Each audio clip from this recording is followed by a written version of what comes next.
atong isgutan ng usa sa comment nindot ni nga topic. Ingon siya, sobra ra ka mo gasto.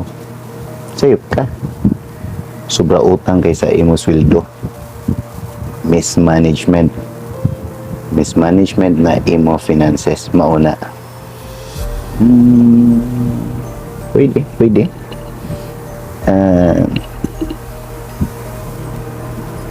Pero ano ko pangutana? Wa jud ka kautang. Makautang mo jud ka. Bisan pag di ka ganan mo utang. Mismanagement. Basin. Para na ako, no? Salute ko sa mga tao nga way utang. Kaya naman yung mga kauban nga way utang. Pero, based on my observation lang niya, kasagaran sa mga teachers nga way utang, ilang mga bana, kundili abroad, na negosyo. Pero katong mga kauban ako nga babae o lalaki nga nagminyo nga puro maestro o maestra na may utang. Naputoy comment ganing aningon na may utang ang mga teacher kay na may magpautang. So igo po ana mismanagement mao nang in some point agree ko sa gisulti, pero ngutang maging Pilipinas, no? Ibantay mo at ang Pilipinas karon na ay utang trillions pa.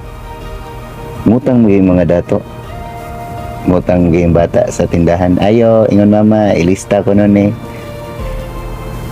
Mismanagement. Basin. Agree ko ana. Kay na maging mga tao nga nakagawas sa utang.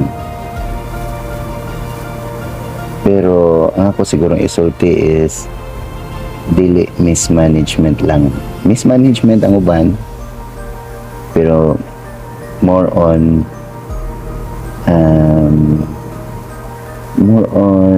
nga na lang kita nga tao. Abot lang mo agree ba mo or mo disagree sa kong isulti. Pero as human, para nako mangandoy sad ko sa nindot na butang. Nga naman sa una, ako di wa makoy bisyo, di mako moinom, wa ko'y laing lingaw, nara ko sa bay, utang ray naa. So makaingon ko ba nga nganong nalubong ko utang nga di makita ko gastador.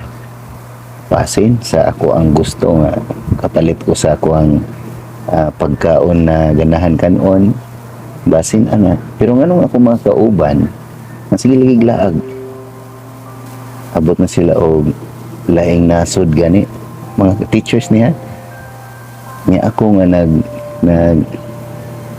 ugong sa gasto, wa ko kalaag, wagay ko ka tungtong og laing nasod. So kung mismanagement, makaingon siguro ko nga isuway na ko manage ako ang fieldo aron dili kay dako gastuhan, aron kadtong akong giutang ako mabayaran. Meaning responsible payer lang ko. Okay, kung mangutang ko, sigurohon man ako bayad. O kung naging ko itong naglaglag dito sila, responsible payer ha. Nga ako noon akong gideprive akong kagalingon sa pwede na akong buhaton, like mag-enjoy or mag-travel. Pero tungod sa akong gisiguro bayad akong utang, wala ko ka-enjoy. Basta maingon mo lain na po na mangutang lang ka para ma-enjoy. Ilaham sa na, di sa takasulti anak. Ako is as tao makaingon juga nindot pud mosuway anak. So ang ako mahuman ko aning ginabuhi ni serve ko as a teacher. Pero dili day pwede nga mo enjoy po ka sa imong hinaguan. Tawgon ba nato nga mismanagement? Ang mopalit ka og pagkaon nga kakaon sa iyong pamilya once in a while, no? Mismanagement ba na? Sayop ba ang mangandoy og better life? Mismanagement ba tawagan na? Basin para sa inyong point of view? Basin? Pero di ko kasulti yun kay di man ko expert. Ako rin kasulti, anay tabo na ko kay partly sayop din ako. O partly as human, mga digital nindot.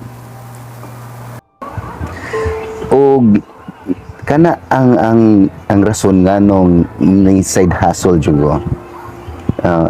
Dugay kay ko sabot man na pero ikaw kung 5 years na ka in service, samot na kung 10 years in service na ka, makasabot unta ka na ayog mingo ka nga kuan man ni mismanagement.